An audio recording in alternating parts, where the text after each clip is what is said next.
জুলাই গণ অভ্যুত্থানে দেশ ছেড়ে ভারতে পালিয়ে গেছেন সাবেক প্রধানমন্ত্রী শেখ হাসিনা। তার ক্ষমতা হারানোর পর নিজের চেয়ে বেশি ক্ষতি হয়েছে ভারতের। দিন যত যাচ্ছে মোদির বুকে ততই কাঁপুনি শুরু হচ্ছে। সবদিকে যখন ভারতের জন্য হতাশার খবর, তখন তাদের কলিজা ধরে টান দিল পাকিস্তান। বাংলাদেশে আসছে পাকিস্তানের উচ্চ পর্যায়ের ব্যবসায়ী প্রতিনিধি দল। এই সংবাদে কপাল পুড়েছে ভারতের ব্যবসায়ীদের।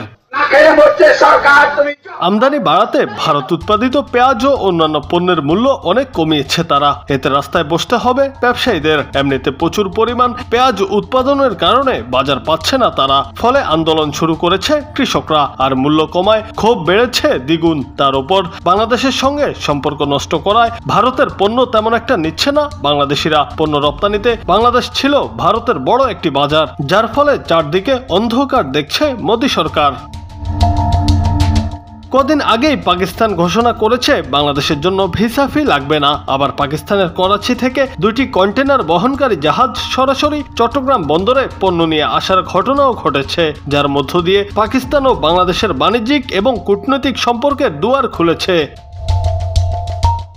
এবার বাংলাদেশের জন্য নতুন করে সুসংবাদ দিল পাকিস্তান। অন্যদিকে খবরটি ভারতের জন্য কষ্টদায়ক। বাণিজ্য মন্ত্রণালয় সূত্রে জানা গেছে, পাকিস্তানের উচ্চ পর্যায়ের ব্যবসায়ী প্রতিনিধি দল ঢাকা সফরে আসছেন। Pakistan chamber of commerce and ইন্ডাস্ট্রির 14 সদস্য থাকবে এই দলে। আগামী 10 জানুয়ারি থেকে 15 জানুয়ারি পর্যন্ত বাংলাদেশে অবস্থান করবেন তারা।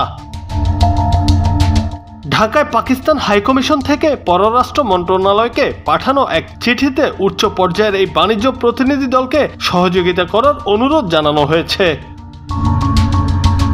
পাকিস্তানের ব্যবসায়ীরা বাংলাদেশের অন্তর্বর্তী সরকারের প্রধান উপদেষ্টা মোহাম্মদ ইউনুস, বাণিজ্য উপদেষ্টা শেখ বসিরউদ্দিন, বাংলাদেশ বিনিয়োগ উন্নয়ন কর্তৃপক্ষের চেয়ারম্যান চৌধুরী আশিক মাহমুদ বিন হারুন এবং রপ্তানি উন্নয়ন ব্যুরোর ভাইস চেয়ারম্যান আনোয়ার হোসেনের সঙ্গে সাক্ষাৎ করবেন বলে পাকিস্তান হাইকমিশনের চিঠিতে উল্লেখ করা হয়েছে।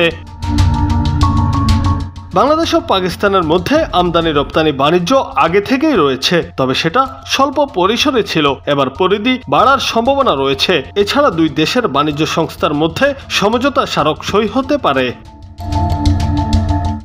জুনায়েদ আহমেদ, বাংলা টিভি।